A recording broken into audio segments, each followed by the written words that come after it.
नमस्कार, आप देख रहे हैं इंडिया डेली लाइव और आपके साथ मैं हूं प्रिया खरे। और आइए रुक करते हैं खबरों की ओर।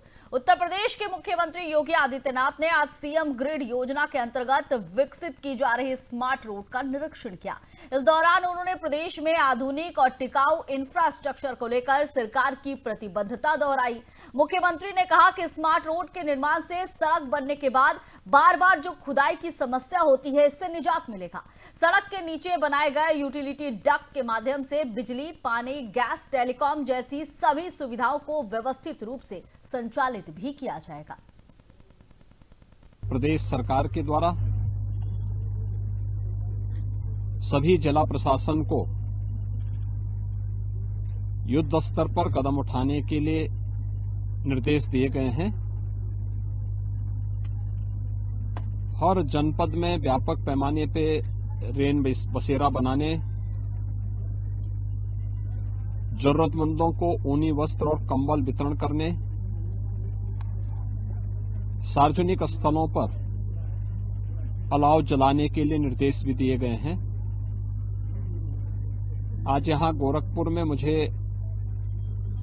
बरगदुआ में और राप्ती नगर में रेन बसेरों का निरीक्षण करने, जरूरतमंदों को ऊनी वस्त्र वितरण करने का अवसर प्राप्त हुआ है। गोरखपुर महानगर के अंदर कुल 19 रेन बसेरे वर्तमान में संचालित हैं, जिनमें 1000 से अधिक जरूरतमंद जो फुटपाथ पर, पटरियों पर जहां तहां रहने के लिए मजबूर होते थे, उन लोगों के लिए अस्थायी रहने की व्यवस्था इन रेन बसेरों में की गई है। ये सभी रेन बसेरे सुरक्षित हैं और व्यवस्थित रूप से संचालित भी हैं। ऐसे ही हर महानगर में और जनपद में व्यापक पैमाने पर रेन बसेरा बनाए गए हैं और सभी को इस बात की हिदायत दी गई है कि कोई भी व्यक्ति जो अपनी जरूरत के कार्य से शहर में आया हुआ है या जिसके पास किन्हीं परिस्थितियों में अपना स्वयं का ठिकाना नहीं है रहने का, तो फुटपाथ पर, सड़क की पटरियों पर या जहां तहां लेट करके वो गुजारा न करे, बल्कि उन्हें सुरक्षित रेन बसेरों में उचित ठिकाना दिया जाए रहने की। उत्तर प्रदेश सरकार के द्वारा सीएम ग्रिड के अंतर्गत स्मार्ट रोड को भी निरीक्षण करने का अवसर प्राप्त हुआ। मुझे प्रसन्नता है कि इसमें स्टॉर्म वाटर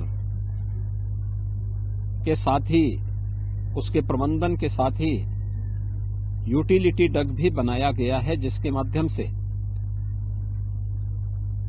सड़क को जो बार बार निर्माण होने के बाद खुदाई की घटनाएं हम देखते थे, जिसके कारण अक्सर दुर्घटनाएं भी होती थी, उससे भी बचाव होगा।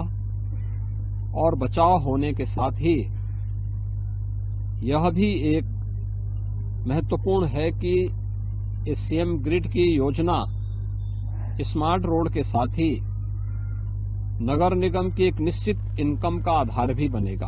प्रदेश हापुड़ के बहादुरगढ़ थाना क्षेत्र के गांव लहडरा बरारी में मंगलवार को एक अज्ञात महिला का शव मिलने से इलाके में सनसनी फैल गई। गांव निवासी ओमपाल के खेत में पड़े शव की हालत बेहद ही भयावह थी। महिला का चेहरा जला हुआ था और शव नग्न अवस्था में पाया गया था, जो पूरी तरह से सड़ा गला था। शव की स्थिति को देखकर अनुमान लगाया जा रहा है कि महिला की मौत करीबन 5 दिन पहले हुई होगी। लंबे समय तक खुले में पड़े रहने के कारण शव पूरी तरह से खराब हो चुका था और इससे पहचान कर पाना भी मुश्किल हो गया था। खेत में बदबू फैलने लगी थी और ग्रामीणों ने इसकी सूचना पुलिस को दी। खबर मिलते ही बहादुरगढ़ थाना प्रभारी धीरज मलिक पुलिस टीम के साथ मौके पर पहुंचे। इसके बाद अपर पुलिस अधीक्षक विनीत भटनागर, गढ़ मुक्तेश्वर क्षेत्र अधिकारी स्तुति सिंह, गढ़ मुक्तेश्वर कोतवाल देवेंद्र सिंह बिष्ट और सिंभावली थाना प्रभारी सुरेश कुमार ने भी घटनास्थल का निरीक्षण किया।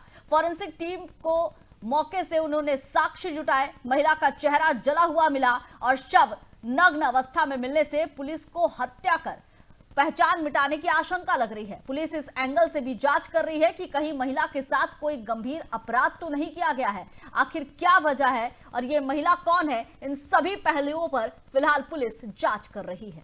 आज सवेरे थाना बहादुर रोड पर सूचना मिली है कि ग्राम लहडरा में भट्टे के पास में गन्ने के खेत में किसी महिला की डेड बॉडी मिली। पुलिस ने तुरंत ही मौका मुआयना किया, हम भी वहाँ पर गए और वहाँ पर जाके जानकारी हुई है कि ये लगभग 30 वर्ष की आयु की प्रतीत होने वाली, विवाहित प्रतीत होने वाली कोई महिला है, जिसका लगभग 10-12 दिन पुराना शव वहाँ पर पड़ा हुआ है। हमने तुरंत ही फील्ड यूनिट बुला करके मौके का मुआयना करवाया, साइंटिफिक एविडेंस एकत्रित करवाए हैं। शव का पंचायतनामा भर के पोस्टमार्टम के लिए भेजा गया है। उसी से मृत्यु का कारण स्पष्ट होगा। इसमें हमने कुछ टीमें गठित की हैं जो आसपास के क्षेत्रों में जो गुमशुदा महिलाएं हैं उनके बारे में जानकारी करेंगी, खासतौर से भट्टे के बारे में, भट्टे पर जो लोग लेबर आते हैं उनसे भी जानकारी करेंगी और साथ ही साथ जो है और सुरागरसी पतारसी करेंगी। जल्दी से जल्दी हम इस शव का आइडेंटिफिकेशन करके इस घटना का अनावरण करेंगे। आज सवेरे थाना बहादुर रोड और इस मामले पर ज्यादा जानकारी के लिए हमारे साथ फोन लाइन पर जुड़ चुके हैं संवाददाता श्याम कौशिक। श्याम, क्या कुछ जानकारी मिल रही है? हापुड़ में एक महिला का शव मिलता है नग्न अवस्था में और शव जो है वो जली अवस्था में भी मिलती है। अब पुलिस हर एंगल से जांच कर रही है, कुछ अपडेट सामने आया है क्या? जी प्रिय, बता दें कि थाना बहादुरगढ़ का क्षेत्र का मामला है। गांव बदौरा में एक ईख के खेत में एक महिला की लाश मिलती है जो आग नगर में पाई गई थी और बॉडी को जलाने की कोशिश करी थी। जब वहां पे थाना प्रभारी धीरज मलिक मौके पे पहुंचते हैं अपनी टीम के साथ, तो फोरेंसिक टीम को बुलाया जाता है, जहां उसको फोरेंसिक टीम जांच में लगी हुई है और कई पुलिस विभाग जब वहाँ पे जांच कर रहा है तो उसमें कई संदिग्ध चीजें निकल के आ रही हैं। जैसे महिला के साथ रेप होने की आशंका बताई जा रही है। महिला का शव 10 से 15 दिन पुराना बताया जा रहा है, जो सड़ी गली लाशों सड़ी गल गई थी और जानवरों ने इसे नौचाया, जिसकी पहचान अभी तक नहीं हो पा रही है। महिला की जो उम्र है कम से कम 30 साल बताई जा रही है। इसी बिंदुओं पे लेके 5 टीम गठित कर दी गई है, जो हापुड़ कप्तान ज्ञानेंद्र संजय के द्वारा उन पर टीम जो जांच करेगी और उनके बिंदुओं से जांच चलेगी। जी प्रिया। श्याम, इसके साथ ही क्या गुमशुदगी की रिपोर्ट दर्ज हुई थी, उसके आधार पर पुलिस जांच कर रही है? ये महिला का जो शव है, हो सकता है कि कहीं और कुछ घटना किया गया हो, उसके बाद इसके लाश को यानी पहचान छुपाने के लिए, अपने जो अपराध है उसको छिपाने के लिए इस तरीके से उसकी लाश जो है वो जला दी गई है और खेत में फेंक दिया गया है। जी प्रिय, बता दें कि ये कई थानों से कांटेक्ट किया जा रहा है, उनसे जो पूछताछ की जा रही है कि किसी थाने में महिला की अज्ञात रिपोर्ट दर्ज हुई है और जो भट्टे पर लेबर जो आती हैं, जो ग्रामीण क्षेत्र में जैसे भदौरा के पास एक भट्टा भी है और कई भट्टे हैं यहाँ पे, उन लेबरों से को भी दिखा के उस महिला की पूछताछ करी जा रही है। आशंका ये जताई जा रही है कि इस महिला को कहीं और मार के उसे यहाँ जनपद हापुड़ में लाके जला दिया गया है और उसकी पहचान छिपाने के लिए ये कृत्य किया गया हुआ है। प्रिया। श्याम, लेकिन इसके साथ ये भी सवाल खड़े हो रहे हैं ना कि उत्तर प्रदेश में बार बार ये दावा किया जाता है कि अपराध बिल्कुल शून्य पर लाकर खड़ा कर दिया जाएगा, लेकिन हर अगले दिन ऐसी तस्वीर निकलकर सामने आ जाती है जो कि सवालों के घेरे में खड़ी हो जाती है। यानी अपराधी अभी भी बेखौफ है, इस तरह की घटना को अंजाम दे रहे हैं, पुलिस का डर नहीं है उन्हें। जी प्रिया, बता दें कि पुलिस का डर कम दिखाई दे रहा है अपराधियों में, कि जैसे कि जनपद हापुड़ में अभी 10 से 15 दिन पहले भी एक सूटकेस में लाश मिली थी और उसकी खुलासा करते हुए सीलमपुर से कुछ अभियुक्तों को गिरफ्तार किया गया था, जो मर्डर करके सीलमपुर में मर्डर करके उस महिला का सब पिलखुआ क्षेत्र में फेंक दिया गया था। तो उसका खुलासा भी किया था। जैसे कि लगातार पुलिस दावा करती है कि जीरो टॉलरेंस का अपराधी को हो चुके हैं, लेकिन अभी भी अपराधियों के हौसले बुलंद हैं और वो महिलाओं के साथ कृत्य होता रहता है और कई लाशें अज्ञात महिलाओं की मिलती हैं।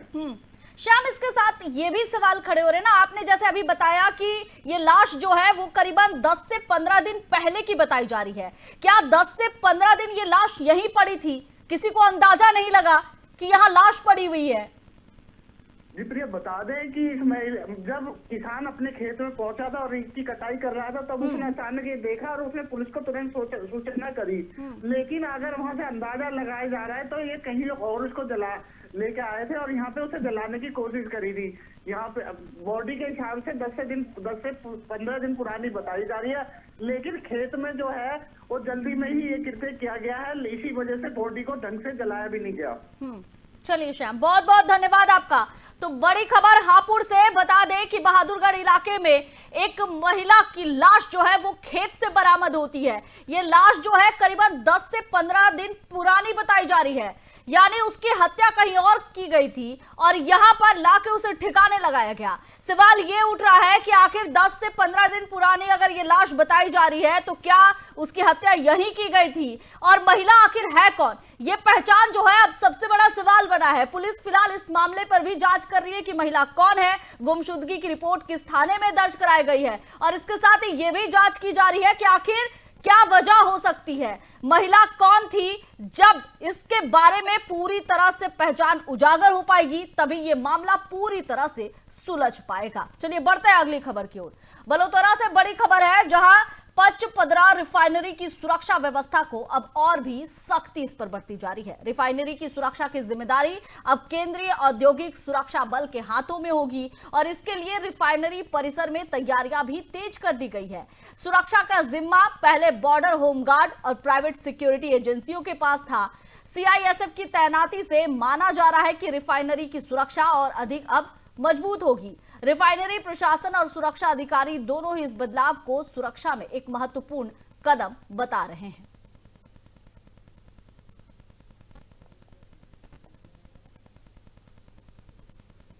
और राजस्थान के हनुमानगढ़ जिले के पल्लू क्षेत्र में ग्राम पंचायत के पुनर्गठन को लेकर विवाद गहरा रहा है। राजस्थान राजपत्र दिनांक 21 नवंबर 2025 में ढाणी माहेला को नव सृजित ग्राम पंचायत का मुख्यालय घोषित किया गया था, लेकिन 28 दिसंबर को जारी की गई तथाकथित शुद्धिकरण अधिसूचना में ढाणी माहेला के स्थान पर ढाणी लेघान को ग्राम पंचायत मुख्यालय बना दिया गया।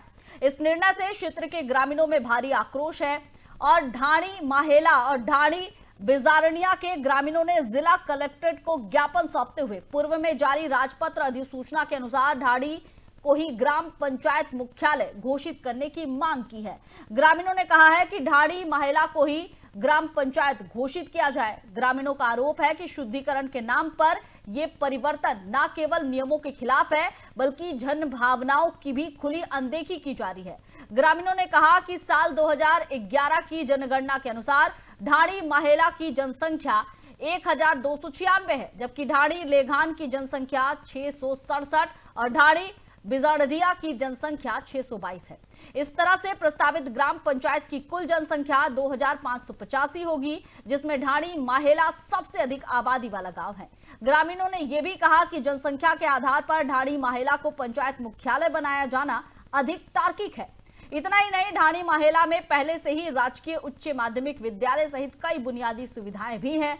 पंचायत समिति पल्लू से इसकी दूरी मात्र 8 किलोमीटर है, जबकि ढाणी लेघान लगभग 16 किलोमीटर दूर स्थित है। ढाणी माहेला जिला मुख्यालय, तहसील मुख्यालय और विधानसभा क्षेत्र की प्रमुख सड़कों से सीधा जुड़ा हुआ है, यानी हर तरह से इसे सुविधाजनक माना जा सकता है।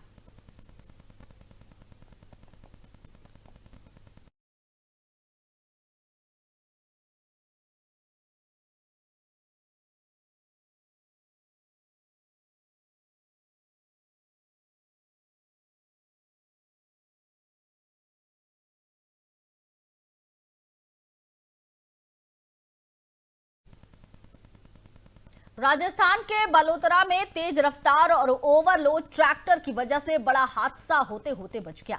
पचपदरा रोड पर एक ट्रैक्टर अनियंत्रित हो गया और बीच सड़क में लगे डिवाइडर से टकरा गया और इसी दौरान पीछे से आ रहे दूसरे ट्रैक्टर ने उसे टक्कर मार दी। इस हादसे से डिवाइडर की रेलिंग बुरी तरह क्षतिग्रस्त हो गई और कुछ देर के लिए यातायात भी प्रभावित रहा।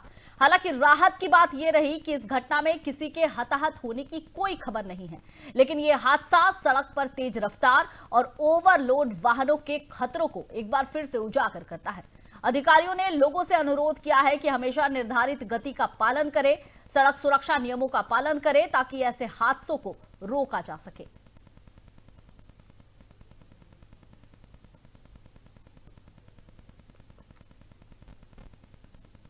राजस्थान के भरतपुर में रुदावल तहसील के गांव नरीपुरा से एक दर्दनाक खबर सामने आई है।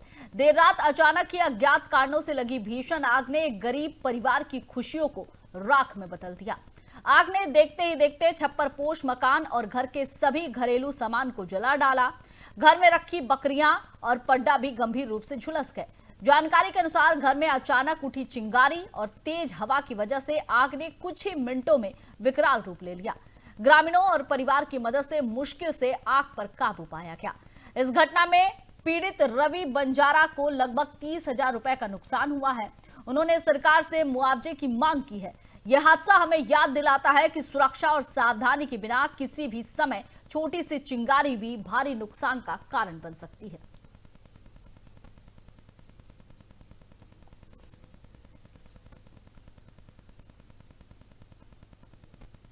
और पाली से खबर है, जहां तेज गति से आ रही एक अनियंत्रित पिकअप वाहन ने बाइक सवार को चपेट में ले लिया। यह घटना सोसाइटी नगर थाने के पास मिल गेट में हुई है। हादसे में एक युवक गंभीर रूप से घायल हो गया। राहगीरों ने तुरंत उसकी मदद की और उसे बांगड़ जिला अस्पताल पहुंचाया, जहां उसकी हालत गंभीर बनी हुई है। जानकारी मिलने पर पुलिस भी मौके पर पहुंची और घटना की जांच शुरू कर दी। वहीं पिकअप वाहन की तलाश भी जारी है। यह हादसा एक बार फिर याद दिलाता है कि तेज रफ्तार वाहन हमारी सुरक्षा के लिए कितना बड़ा खतरा बन सकता है। पाली जिले में सड़क सुरक्षा और वाहन चालकों की सावधानी पर अब नए सिरे से ध्यान देने की जरूरत है।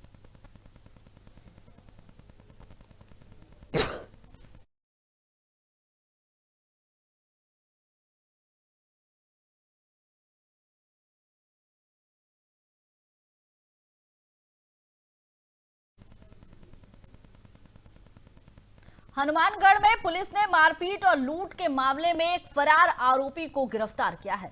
आरोपी की पहचान छोटू राम उर्फ मोटू राम के रूप में हुई है। जानकारी के अनुसार 1 जनवरी को आरोपी मोटू और 2-3 अन्य लोगों ने लोहे की कुल्हाड़ी दिखाकर मारपीट की और 3,000 रुपए छीनने के साथ ही भेड़ बकरियां ले जाने का प्रयास किया।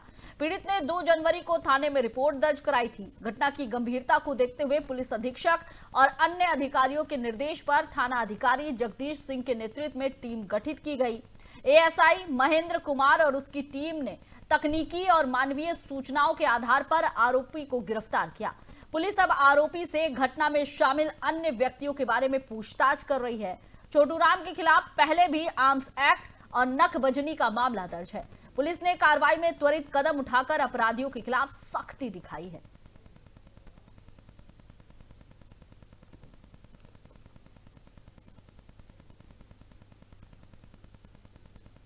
राजस्थान के भीलवाड़ा में वन अधिकारी मरिया शाइन के निर्देश में अवैध कटान और खनन के खिलाफ अभियान चलाया गया। इस अभियान में क्षेत्रीय वन अधिकारी मांडलगढ़ प्रथम मनेंद्र पाल सिंह के नेतृत्व में मंगलवार रात रेंज मांडलगढ़ के मोहनपुरा वनपाल नाका से सतबड़ी आरक्षित वनखंड में अवैध रूप से 2 खैर के पेड़ काटने वाले को गिरफ्तार किया गया। आरोपियों की पहचान मोहम्मद आजम, रोशन, ईश्वर और सिराज के रूप में हुई है। वन विभाग ने राजस्थान वन अधिनियम 1953 के तहत इन सभी से 2 लाख से अधिक जुर्माना वसूल किया है। कार्रवाई के दौरान टीम में विमल रेंगर, हर नारायण सिंह, लोकेंद्र सिंह, रामगोपाल धाकड़, मुराद खान, रविंद्र सिंह, नंद सिंह और किशन जीनगर सहित अन्य वनकर्मी शामिल रहे। वन विभाग की यह कार्रवाई अवैध कटान और खनन पर सख्ती का संदेश है और यह साबित करता है कि जंगल की सुरक्षा को गंभीरता से लिया जा रहा है।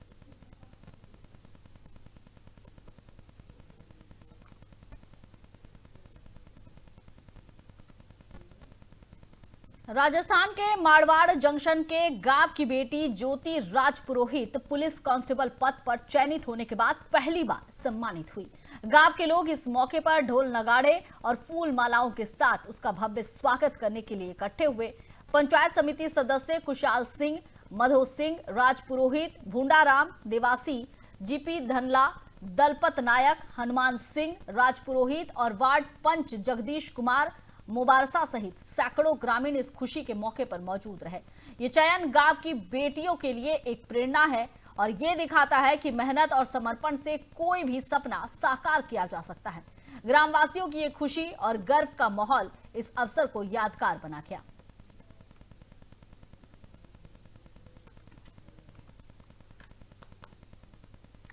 और मारवाड़ के दूसरी रानी और सोजल क्षेत्र में घने कोहरे के कारण लोगों को वाहन चलाने में दिक्कत हो रही है। ये बड़ी तस्वीर आ रही है जहां आप देख सकते हैं कि किस तरह से सर्दी का सितम दिख रहा है।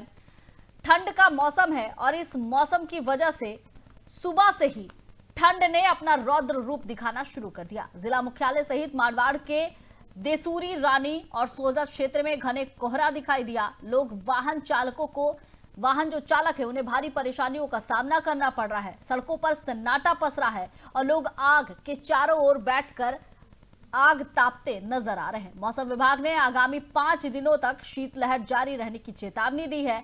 खासतौर पर सुबह और देर रात के समय यातायात में धीमापन और दुर्घटनाओं का खतरा बना रह सकता है। लोगों से अपील की गई है कि वे अनावश्यक यात्रा से बचें और इसका खास ध्यान रखें। पाली जिले में ठंड की इस मौसमी कड़ी चेतावनी के बीच आग और गर्म कपड़ों के माध्यम से खुद को लोग सुरक्षित रखने की कोशिश करते नजर आ रहे हैं।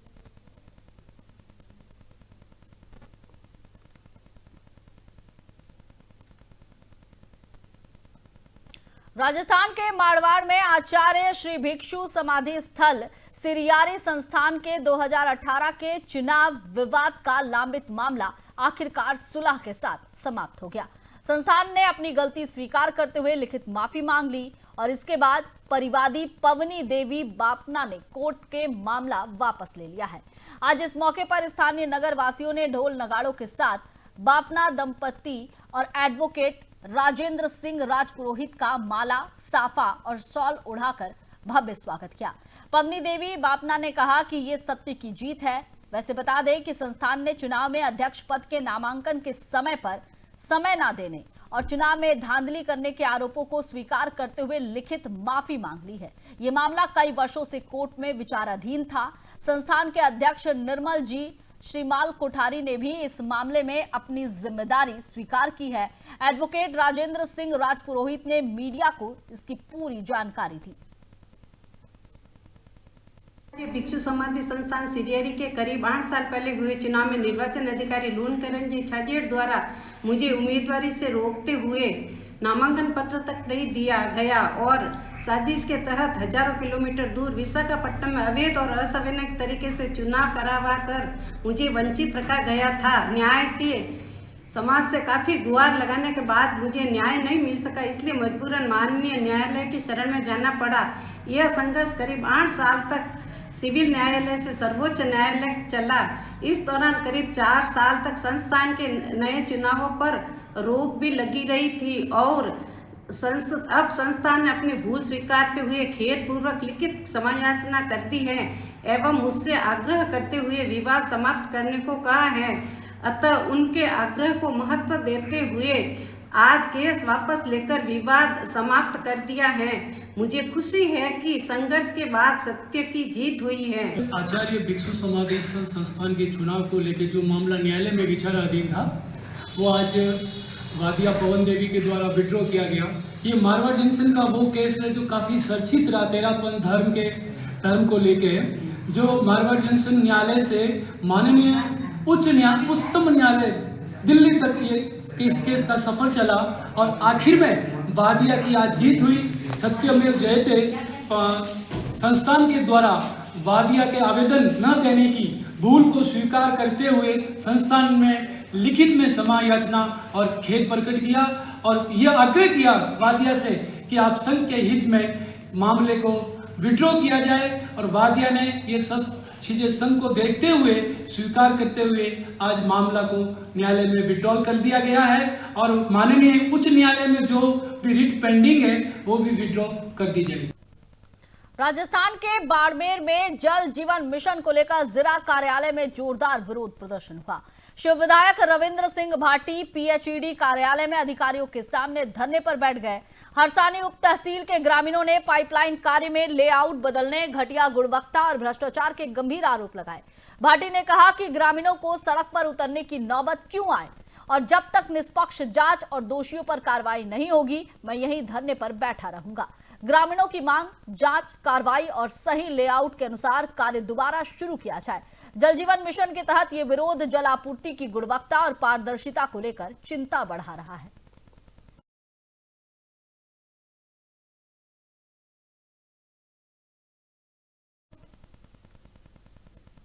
फिलहाल इस बुलेटिन में बस इतना ही। आप देखते रहिए इंडिया डेली लाइव। नमस्कार।